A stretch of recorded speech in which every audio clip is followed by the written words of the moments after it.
Dans le labyrinthe complexe des relations humaines, reconnaître le moment opportun pour prendre ses distances devient un art mu par la sagesse et la connaissance de soi. Une citation célèbre nous éclaire sur cette démarche. Le bonheur de ta vie dépend de la qualité de tes pensées.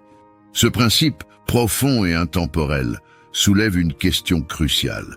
Qui pensez-vous à partager cette réflexion qui résonne si puissamment dans le contexte des relations amoureuses? Cet article, quitte-la si une femme te dit ces 10 choses, ne perd pas de temps, s'inspire de la philosophie derrière cette citation pour explorer les moments décisifs où s'éloigner ne signifie pas renoncer, mais choisir un chemin vers la paix intérieure et le respect de soi. Plongez dans cette exploration, et avant de découvrir les signaux qui guident cette décision délicate, essayez de deviner l'auteur de ces mots, qui nous invitent à une introspection profonde sur la nature de nos pensées et leur impact sur notre vie. Chapitre 1. Tu devrais être plus comme lui. Dans ce cas, nous sommes confrontés à une forme de comparaison qui peut gravement nuire à notre estime de soi et à notre confiance. Le stoïcisme, une philosophie ancienne qui enseigne l'autosuffisance émotionnelle et la résilience, propose des approches pour gérer et éviter de telles comparaisons destructrices. En adoptant des principes stoïques, nous pouvons apprendre à valoriser notre propre parcours sans nous mesurer constamment à autrui. Premièrement, il est essentiel de reconnaître que chaque individu est unique, avec ses propres forces, faiblesses et cheminements dans la vie. La philosophie stoïque nous encourage à nous concentrer sur notre propre développement et ce qui est sous notre contrôle, plutôt que de convoiter les réalisations ou les qualités d'autrui. Cela commence par la prise de conscience que notre valeur ne diminue pas parce que quelqu'un d'autre brille. Les stoïciens, comme Marc Aurèle, nous rappellent que la clé du bonheur réside dans l'acceptation de soi et la maîtrise de nos réactions face aux événements extérieurs. Pour éviter la spirale négative de la comparaison, il est utile de pratiquer la gratitude pour ceux que nous avons et qui nous sommes. La gratitude renforce la reconnaissance des aspects positifs de notre propre vie, nous aidant à apprécier notre propre valeur. Par exemple, au lieu de nous lamenter sur les succès d'un collègue, nous pouvons être reconnaissants pour les progrès que nous avons réalisés dans notre propre carrière, aussi modeste soit-il. Cette approche nous ancre dans le présent et valorise notre parcours individuel. Une autre stratégie consiste à redéfinir nos critères de succès. Plutôt que de mesurer notre valeur par rapport aux réalisations des autres, nous pouvons établir des objectifs personnels alignés avec nos valeurs et aspirations. Cela nous permet de progresser à notre propre rythme et selon nos termes. Par exemple, si l'équilibre entre vie professionnelle et vie personnelle est important pour nous, nous pouvons considérer comme un succès le fait d'avoir du temps pour nos passions et nos proches, même si cela ne correspond pas aux normes traditionnelles de réussite. Enfin, il est crucial de cultiver la bienveillance envers soi-même et les autres. La comparaison peut naître d'une mentalité de compétition où l'on voit les autres comme des rivaux. En pratiquant l'empathie et la bienveillance, nous reconnaissons que chacun a ses luttes et que la réussite d'autrui n'enlève rien à la nôtre. En adoptant une perspective plus collaborative et moins compétitive, nous pouvons construire des relations plus saines et plus soutenantes avec les autres, tout en renforçant notre estime de soi. Chapitre 2. Si tu m'aimais, tu ferais cela. La manipulation émotionnelle, illustrée par des affirmations telles que « si tu m'aimais, tu ferais cela », s'oppose fondamentalement au principe du stoïcisme qui valorise l'authenticité et la liberté d'action. Utiliser l'amour comme moyen de pression est une tactique qui non seulement érode la confiance et l'intégrité d'une relation, mais qui va également à l'encontre de l'acceptation et du respect de soi prôné par le stoïcisme. Pour éviter de tomber dans le piège de la manipulation émotionnelle, il est essentiel de cultiver l'indépendance émotionnelle et l'autoréflexion. Les stoïciens, tels que Marc Aurèle et Épictète, nous enseignent l'importance de se concentrer sur ce qui est en notre contrôle, nos propres actions, réactions et émotions, et de laisser de côté ce qui ne l'est pas, y compris les tentatives d'autres personnes de nous manipuler émotionnellement. Cela commence par la reconnaissance de notre propre valeur et l'assurance que notre estime de soi ne dépend pas de l'approbation ou des actions d'autrui. L'autonomie est une autre vertu stoïcienne cruciale dans ce contexte. Elle implique de prendre des décisions basées sur nos propres jugements et valeurs, plutôt que sur la pression ou les désirs d'une autre personne. Par exemple, si un partenaire utilise l'amour comme moyen de pression pour obtenir ce qu'il souhaite, il est important de se rappeler que l'amour véritable respecte la liberté et l'indépendance de l'autre. L'autonomie nous permet de dire non lorsque quelque chose ne correspond pas à nos valeurs ou à notre bien-être, même dans le cadre d'une relation amoureuse. La communication ouverte et honnête est essentielle pour aborder et résoudre les tentatives de manipulation dans une relation. Cela signifie exprimer clairement ses propres besoins, désirs et limites, tout en étant disposé à écouter et à comprendre ceux de l'autre. Lorsque les deux partenaires s'engagent dans une communication respectueuse et sans jugement, il est plus facile de trouver un terrain d'entente et de préserver l'authenticité et l'indépendance de chacun. Chapitre 3. Tu ne changes jamais. Cette accusation peut être particulièrement démotivante et ignorer la nature dynamique et évolutive de l'être humain. Ce genre de commentaire ne tient pas compte des efforts de croissance personnelle et va à l'encontre des enseignements stoïciens qui encouragent le développement et l'amélioration continue de soi. Les stoïciens croient fermement en la capacité de l'individu à progresser et à se transformer à travers la pratique et la réflexion. Pour faire face à ces accusations et favoriser notre propre croissance, il est essentiel d'adopter une perspective stoïcienne centrée sur l'autoréflexion et l'auto-amélioration. Cela implique de reconnaître nos progrès, même s'ils sont petits ou semblent insignifiants aux yeux des autres. Par exemple, si nous travaillons à devenir plus patients ou à gérer notre colère, ces changements internes sont significatifs même s'ils ne sont pas immédiatement apparents pour les autres. Se rappeler que notre parcours de croissance est personnel et ne doit pas être validé par l'approbation extérieure est crucial. Il est également important de communiquer ouvertement nos objectifs et nos luttes de développement personnel avec ceux qui peuvent percevoir notre stagnation. Parfois, cette perception est due à un manque de visibilité sur nos efforts internes. En partageant nos défis et nos succès, nous pouvons aider les autres à comprendre notre processus de croissance, renforçant ainsi notre propre engagement envers notre développement personnel. Enfin, pour contrer l'accusation de stagnation, il est utile de se fixer des objectifs clairs et mesurables et de célébrer chaque étape franchie vers ces objectifs. Cela peut impliquer de tenir un journal de progression ou de partager nos réalisations avec un mentor ou un ami de confiance. Ces pratiques renforcent non seulement notre motivation intrinsèque, mais elles offrent également une preuve tangible de notre croissance, contredisant ainsi toute affirmation de notre stagnation. Chapitre 4. Tu es trop occupé pour notre relation.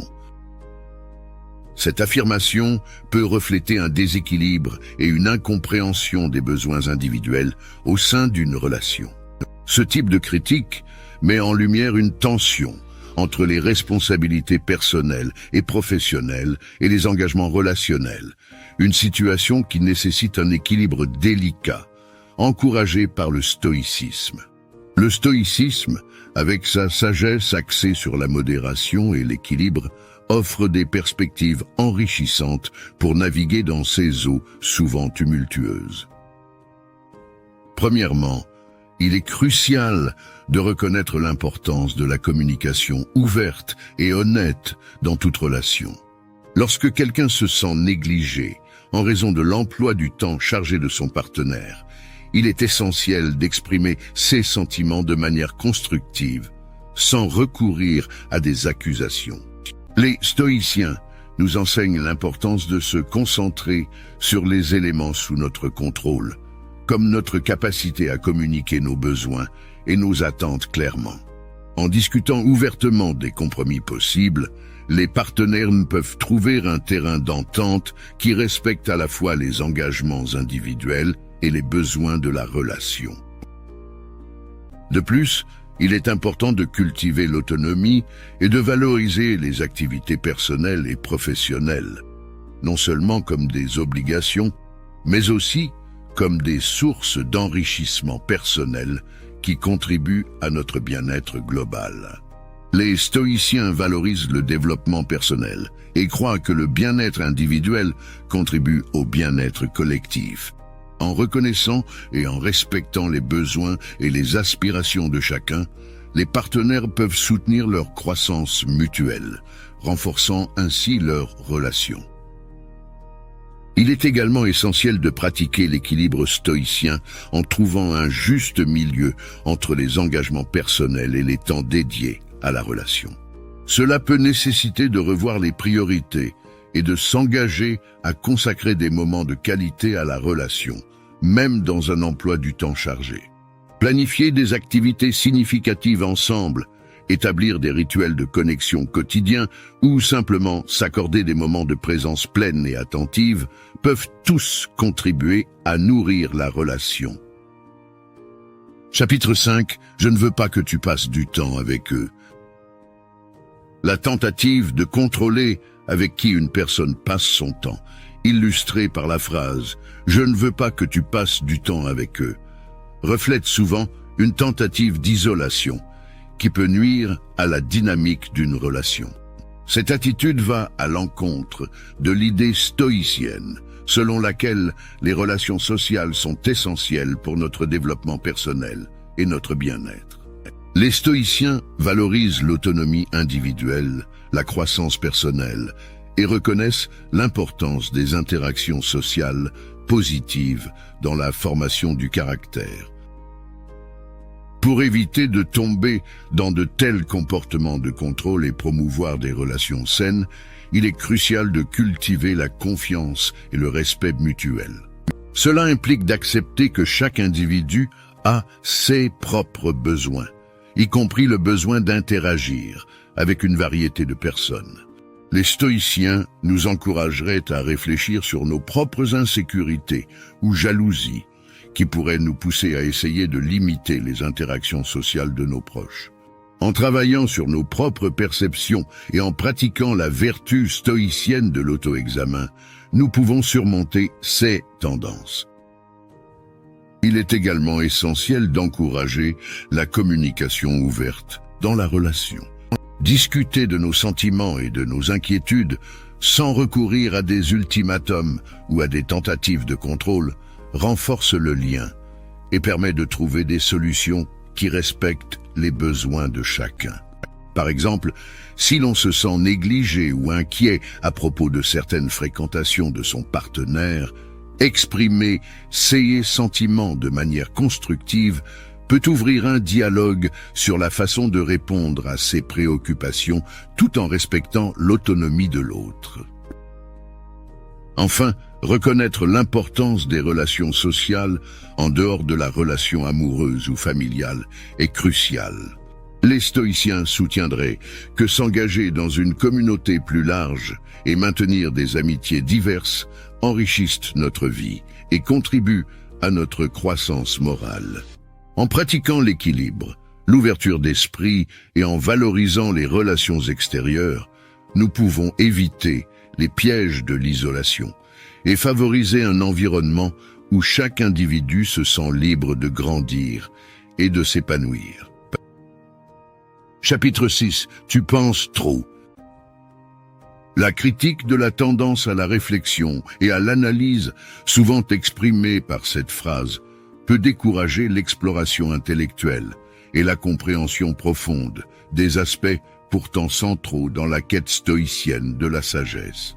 Cette attitude peut être perçue comme une minimisation de l'importance de la pensée critique et de la réflexion personnelle, essentielle pour le développement et la croissance individuelle selon les stoïciens.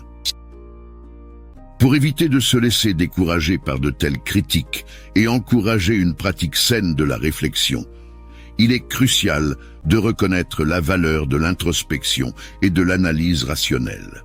Les stoïciens nous enseignent l'importance de diriger notre attention vers ce qui est sous notre contrôle, notamment nos pensées et nos jugements.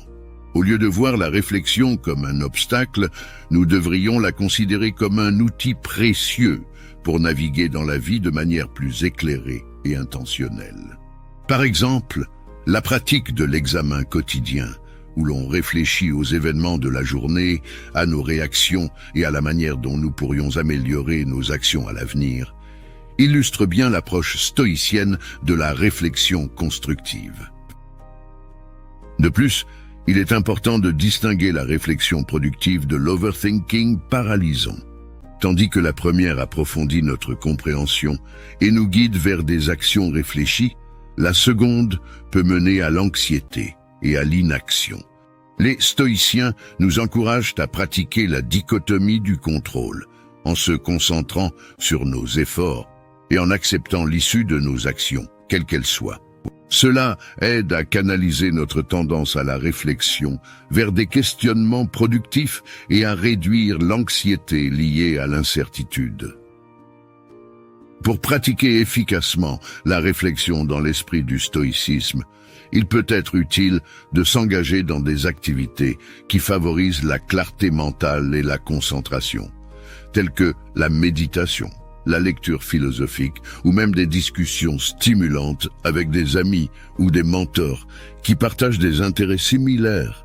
Ces activités encouragent non seulement une exploration intellectuelle enrichissante, mais aident également à maintenir un équilibre entre la pensée et l'action.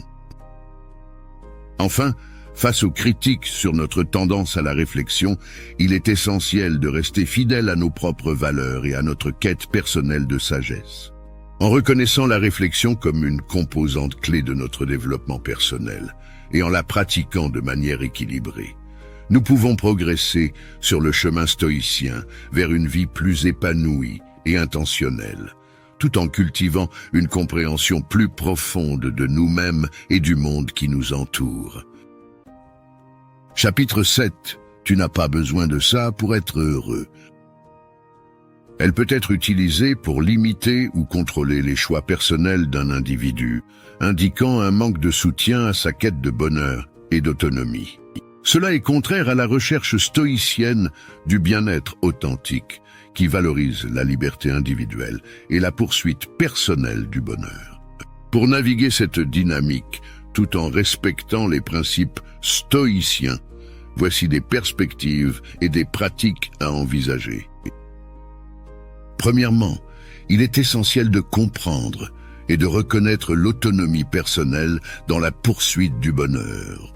Les stoïciens enseignent que le bonheur véritable vient de l'intérieur, de notre capacité à rester vertueux et en paix avec nous-mêmes, malgré les circonstances externes. Si quelqu'un vous dit que vous n'avez pas besoin de quelque chose pour être heureux, examinez d'abord cette affirmation à travers votre compréhension personnelle du bonheur et vos valeurs. Est-ce que cet objet ou cette expérience est en accord avec ce qui vous rend véritablement heureux, ou est-ce un désir superficiel? Deuxièmement, pratiquez la différence entre les désirs naturels et nécessaires et ceux qui sont non nécessaires. Les stoïciens distinguent les désirs qui contribuent à notre bien-être et ceux qui sont impulsifs et matérialistes. En identifiant clairement vos désirs et en évaluant leur alignement avec votre quête de bien-être, vous pouvez mieux décider si la critique de l'autre a du mérite ou si elle provient d'une incompréhension de votre chemin vers le bonheur. Troisièmement, communiquez ouvertement vos valeurs et vos besoins. La critique peut souvent naître d'un manque de compréhension ou de communication. En partageant pourquoi certaines choses sont importantes pour vous et comment elles contribuent à votre bonheur et à votre croissance personnelle, vous pouvez aider les autres à comprendre votre perspective. Cela peut aussi être l'occasion de réfléchir sur si vos actions sont vraiment alignées avec vos valeurs stoïciennes de vertu et de bien-être intérieur. Enfin, pratiquez la gratitude pour ceux que vous avez déjà. Les stoïciens nous encouragent à apprécier nos possessions actuelles et à trouver la joie dans la simplicité et la modération. En cultivant une approche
appréciation pour ceux que nous avons déjà, nous pouvons réduire notre dépendance à l'acquisition de nouveaux objets ou expériences pour notre bonheur. Cela ne signifie pas que nous devons abandonner nos aspirations ou nos objectifs, mais plutôt que nous devons adopter une approche plus flexible et adaptative. Chapitre 8. Tu es toujours sur la défensive? L'affirmation « tu es toujours sur la défensive » peut être perçue comme une critique de la manière dont une personne gère les conversations ou les conflits, suggérant un manque de respect pour ses sentiments ou ses réactions. Cette approche peut entraver la communication ouverte et honnête, un élément clé encouragé par le stoïcisme qui valorise la rationalité, l'équité et l'auto-examen dans les interactions humaines. Pour aborder cette critique tout en adhérant aux principes stoïciens, il est essentiel de pratiquer la réflexion personnelle et l'auto-examen. Si l'on vous accuse souvent d'être sur la défensive, il pourrait être utile de prendre du recul et d'évaluer objectivement vos réactions. Les stoïciens, comme Marc Aurèle et Épictète, soulignent l'importance de comprendre nos propres motivations et de contrôler nos réponses émotionnelles. En examinant les situations où vous vous sentez sur la défensive, vous pourriez découvrir que certaines réactions sont motivées par des insécurités non reconnues ou des perceptions erronées. La communication joue également un rôle crucial dans la résolution de ces malentendus. Plutôt que de rejeter immédiatement la critique, engagez un dialogue constructif pour exprimer vos sentiments et comprendre la perspective de l'autre personne. Les stoïciens valorisent la vertu de la tempérance, qui implique l'écoute active et la modération dans nos paroles. En discutant ouvertement des problèmes et en cherchant des solutions mutuellement satisfaisantes, vous pouvez renforcer votre relation et favoriser un environnement où les deux parties se sentent entendues et respectées. Il est également important de développer une peau plus épaisse face aux critiques en se rappelant que notre valeur ne dépend pas de l'opinion des autres. Les stoïciens nous enseignent que notre contrôle réside dans notre capacité à choisir comment nous interprétons et répondons aux événements extérieurs. En adoptant une perspective stoïcienne, vous pouvez apprendre à voir les critiques comme des occasions de croissance personnelle plutôt que des attaques contre votre caractère. Chapitre 9, c'est juste une blague.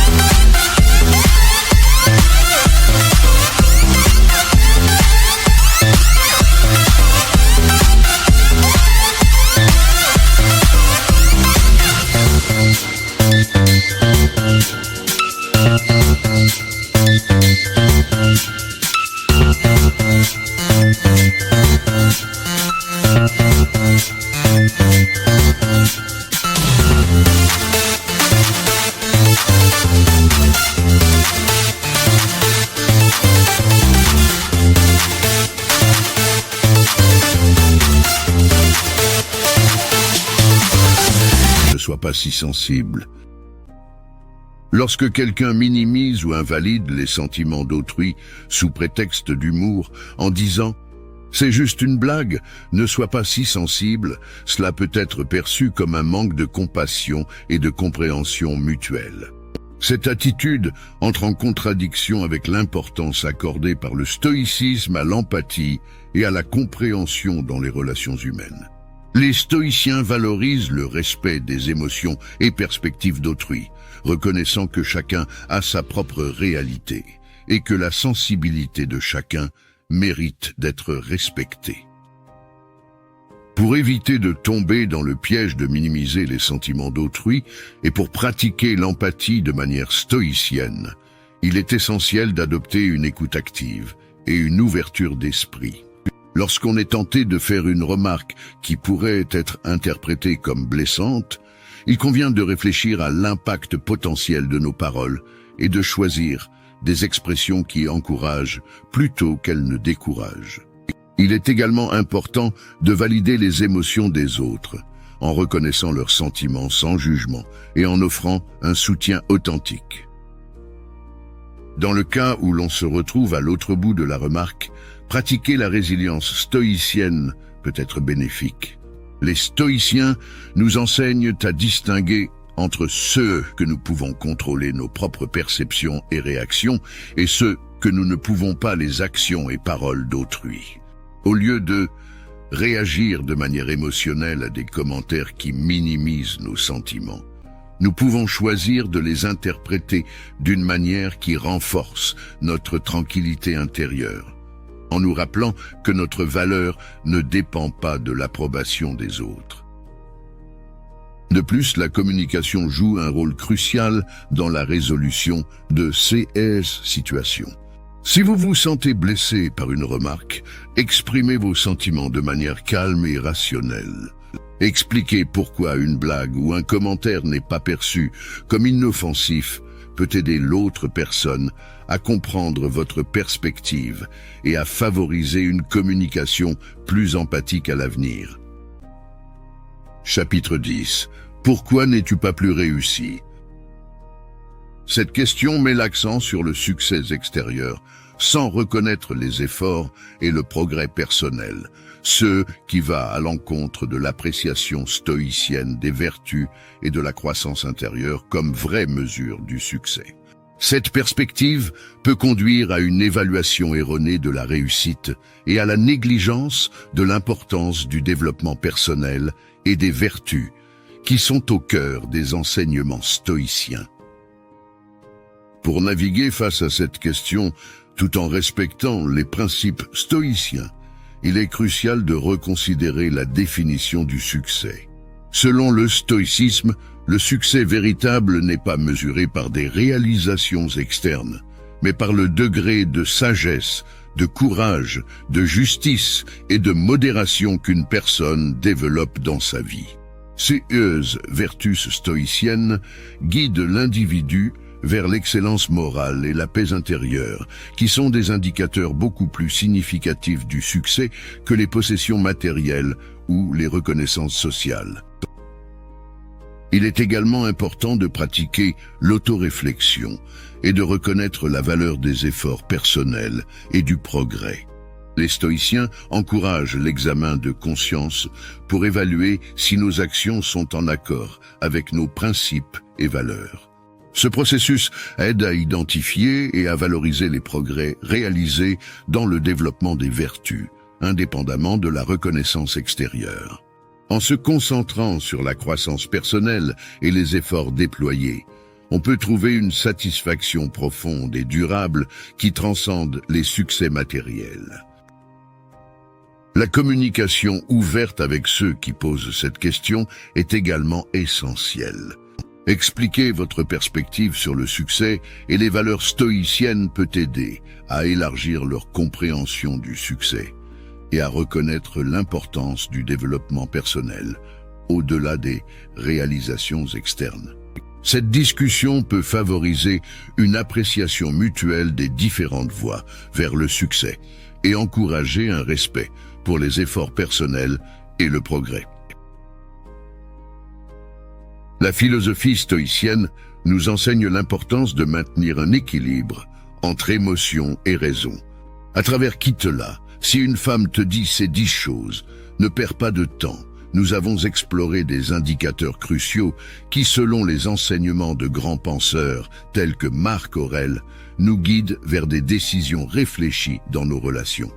En fin de compte, le choix de s'éloigner, guidé par la reconnaissance de ces signaux, n'est pas une défaite, mais une affirmation de notre engagement envers notre tranquillité intérieure et notre développement personnel. C'est un pas courageux vers la liberté émotionnelle et la sagesse, un choix qui résonne avec la puissante citation qui a inspiré cet article. En choisissant des chemins qui favorisent notre bien-être, nous honorons la qualité de nos pensées et par conséquent la qualité de notre vie.